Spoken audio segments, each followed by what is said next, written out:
नमस्ते बच्चों। आज हम समाज शास्त्र का तीसरा अध्याय था जयशंकर प्रसाद जो पढ़ा था उसके अगले पदों के बारे में पढ़ेंगे। अगला पद है, तुम्हारा स्मित हो जिसे देखना वो देख सकता है चंद्रिका को, तुम्हारे हसीन की मधु की धुन में नदियाँ निनाद करती ही जा रही है। अब इसके शब्दार्थ है। स्मित का अर्थ होता है मुस्कुराने या मुस्कुराना, निरखना, चंद्रिका का अर्थ है चांदनी, निनाद का अर्थ होता है ध्वनि। तो अब इसका प्रसंग पढ़ेंगे। प्रस्तुत काव्यांश हमारी पाठ्य पुस्तक में संकलित जयशंकर प्रसाद की रचना प्रभो से लिया गया है। कवि को चांदनी में ईश्वर की मुस्कान के दर्शन हो रहे हैं और नदियाँ के प्रवाह में उस परमात्मा की मधुर हंसी सुनाई दे रही है। यानी कि कवि को प्रकृति के अंदर ईश्वर का स्वरूप नजर आता है या उसे ईश्वर के दर्शन होते हैं। तो अब इसकी व्याख्या करेंगे। तुम्हारा स्मित हो जिसे देखना, यानी कि कवि कहता है कि जो व्यक्ति उस परमेश्वर के मधुर मुस्कान का अनुमान करना चाहते हैं या जिसे उस स्मित का मुस्कान, उस परमात्मा को जो उस मुस्कान को देखना चाहते हैं तो उसे क्या करना चाहिए, वो देख सकता है चंद्रिका को। तो उसे क्या करना चाहिए, चंद्रमा की जो मधुर शुभ्रता का ध्यान लगाना चाहिए, यानी कि मधुर सुंदरता का ध्यान लगाना चाहिए। तुम्हारे हंसने की धुन में नदियाँ निनाद करती जा रही है। उसकी स्नेह और कृपामयी हंसी की ध्वनि जो है, उसकी मुस्कान का वर्णन कौन कर रही है कि नदियाँ के कलकल प्रवाह में सुनी जा सकती है। निनाद का मतलब था ध्वनि, कि जो नदियों की जो ध्वनि है उस ध्वनि के माध्यम से ईश्वर के स्मरण का आभास किया जा सकता है। कि ऐसा लगता है कि जैसे नदियाँ जो है किसका स्मरण कर रही है, किसका गान कर रही है, उस ईश्वर की हंसी का, उस ईश्वर की सुंदरता का बखान कर रही है। अब इसका विशेष है कि सबसे पहले है कि कवि प्रसाद प्रसिद्ध छायावादी कवि हैं। प्रस्तुत काव्यांश उनकी उसी शैली का परिचायक है।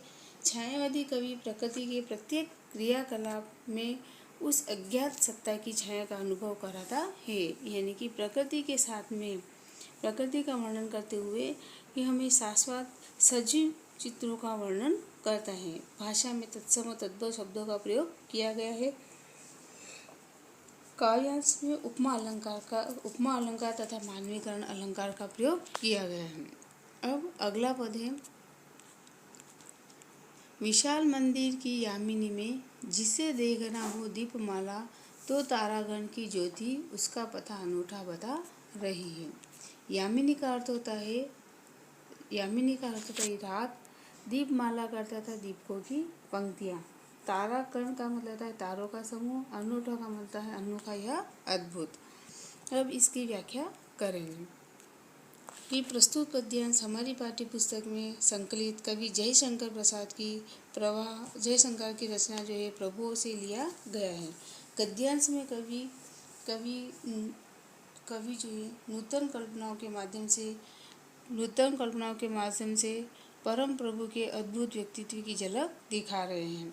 यानी कि कवि कहते हैं कि अगर ईश्वर का स्वरूप देखना है तो वो किसमें देखें। तो कवि कहते हैं कि क्या तुम उस अज्ञात परम प्रभु के रात्रि में दीपमाला के दमकते विशाल मंदिर की झलक पाना चाहते हो। विशाल मंदिर की यामिनी में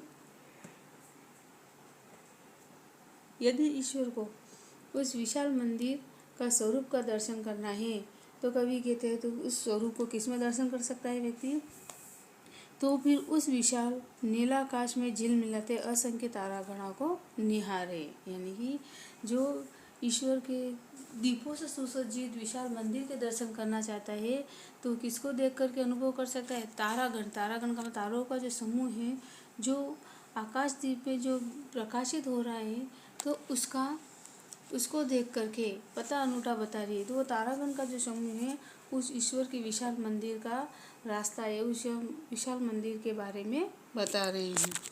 उस प्रभु कैसा अनोखा और प्रकाशमान है, उस ऐसी विशिष्ट कल्पना से ही कुछ कुछ समझा जा सकता है। यानी कि उस तारागणों के माध्यम से ईश्वर के उस विशाल मंदिर या उस विशाल स्वरूप को देखा जा सकता है। अब इसके विशेष है कि कवि प्रसाद के कल्पना कौशल का यह काव्यांश अद्भुत नमूना है। दूसरा है कि जिसे देखना है देखता है, शब्द कवि वर्णन शैली के अनूठी दर्शा रहा है। काव्यांश प्रसाद जी की सरल भाषा और अनूठी वर्णन शैली का दुर्लभ उदाहरण प्रस्तुत कर रहा है। अब है अगला पद, प्रभु प्रेम में प्रकाश तुम हो, प्रकृति पद्मिनी के अंशुमाली, असीम उपवन के तुम हो माली, धरा बराबर बता रही है। इसे प्रकृति पद्मिनी का अर्थ होता है प्रकृति रूपी कमलिनी, अंशुमाली का अर्थ होता है सूर्य, असीम जिसकी सीमा का कोई अंत न हो, धरा का अर्थ होता है पृथ्वी।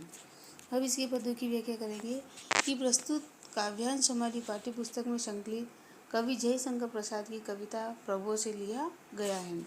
उस अंश में कवि ईश्वर के प्रेम से परिपूर्ण प्रकाश बता रहा है। कवि के अनुसार परमात्मा प्रकृति और सुरक्षा प्रदान करने वाला है। अब इसकी व्याख्या करेंगे कि प्रभु प्रेम में प्रकाश तुम हो। कवि भावुक होकर के कहते हैं कि हे प्रभु, आप ऐसे प्रकाश है जिससे सारी सृष्टि जो क्या हो गया, सारी सृष्टि पर निरंतर आपके सहज प्रेम की वर्षा सी होती रहती है। प्रकृति पद्मिनी के अंशुमाली, यानी कि आपके द्वारा ही पूरे संसार में प्रकाश दिखाई देता है। ये सारी प्रकृति कमलिनी को खिलाने वाले परम प्रसन्नतामय बनाने वाले आप ही है। यानी कि ईश्वर सूर्य के उदय होते ही सारी प्रकृति क्या हो जाती है, प्रफुल्लित हो जाती है। तो इसीलिए प्रकृति पद्मिनी के अंशुमाली कहा है कि आप उस प्रकृति पद्मिनी को प्रसन्न करने वाले, खिलाने वाले ऐसे सूर्य हैं। असीम उपवन के तुम हो माली, तो इस पूरे विश्व के, इस सृष्टि के अनंत उपवन के रक्षक आप ही है। यानी कि इस सृष्टि पर रहने वाले जितने भी जीव है, जितने भी प्राणी हैं, उन सब की सुरक्षा करने वाले आप ही है। धरा बराबर बता रही है, इस सत्य को यह सारी पृथ्वी निरंतर बताती आ रही है। प्रकृति का प्राकृतिक सौंदर्य, प्रसन्नता देने वाला स्वरूप और इसके प्राणियों में उपस्थित परस्पर प्रेम भाव आपकी कृपा का प्रत्यक्ष परिणाम है। यानी कि इस पृथ्वी पर समस्त प्राणी जगत आपके द्वारा ही प्रकाशित हो रहे हैं। तो ये जो प्रमाण है पृथ्वी बता रही है। अब इसके विशेष में आएगा कि कवि ने प्रभु परमात्मा को अनेकानेक स्वरूपों में प्रस्तुत किया है। प्रसाद जी की आलंकारिक वर्णन शैली का यह काव्यांश सुंदर उदाहरण है। तीसरा है प्रभु प्रेम प्रकाश प्रकृति पद्मिनी के साथ धरा बराबर बता रही में अनुप्रास अलंकार का प्रयोग किया गया है और प्रकृति पद्मिनी में रूपक अलंकार का प्रयोग किया गया है।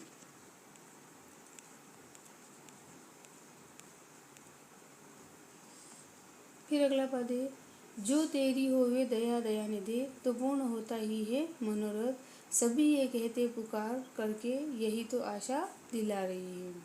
इसके स्वरूप दया निधे का अर्थ होता है दया का भंडार, मनोरथ का अर्थ होता है मन की इच्छा। तो अब इसकी व्याख्या करते हैं कि प्रस्तुत पद्यांश हमारी पाठ्यपुस्तक में संकलित जयशंकर प्रसाद की रचना प्रभुओं से उद्धृत करने के लिया गया है। कवि ने बड़ी सरल भाषा शैली में परमेश्वर का परम दयावान और सारी इच्छाओं को पूर्ण करने वाला घोषित किया है।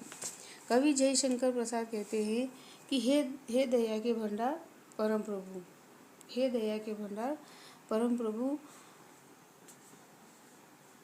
कि सारा संसार सदा से पुकार कर कह रहा है कि यदि आपकी जीव पर दया दृष्टि हो जाए, है ना, कि जो तेरी होवे दया दयानिधि। कवि कहता है कि हे ईश्वर, अगर किसी सभी जीव पर अगर कोई दया हो जाए तो पूर्ण होते हैं मनोरथ। तो उन सब की क्या होती है, सारी इच्छाएं पूर्ण होती हैं। यानी कि आपके दया के बिना इस जीव जगत का कोई भी कल्याण नहीं हो सकता। सारा संसार शब्द से पुकार कर कहता है कि यदि आपकी जीव पर दया दृष्टि हो जाए तो उसके मन की सारी इच्छाएं पूर्ण हो जाती हैं। हे स्वामी, इसी को देखकर तो सभी ये कहते पुकार करके यही तो आशा दिला रही है। इसी के कारण तो मुझे जैसे निराशों को भी आशा हो रही है। यानी कि आपके अस्तित्व को देख करके ही मुझे ये जो है क्या आशा दिलाने का कार्य कर रही है कि आप मेरे मनोरथों को भी पूर्ण करेंगे। कि मुझे पूर्ण विश्वास है कि इन सभी बातों को देख करके पूरा विश्वास है कि आप मेरी भी इच्छाएं पूर्ण करेंगे। तो ये तो है इसकी व्याख्या। अब इसके विशेष के बारे में पढ़ेंगे कि कवि ने बड़ी सरल सहज भाषा में अपनी आशा व्यक्त की है। दया दयानिधि में अनुप्रास अलंकार का प्रयोग किया। ये तो होगी तुम्हारी व्याख्या। अब तुम्हें इन व्याख्याओं को अपनी कॉपी में करना है, और अगर इसमें कोई परेशानी हो, कोई समझ में नहीं आए तो तुम पूछ सकते हो। धन्यवाद।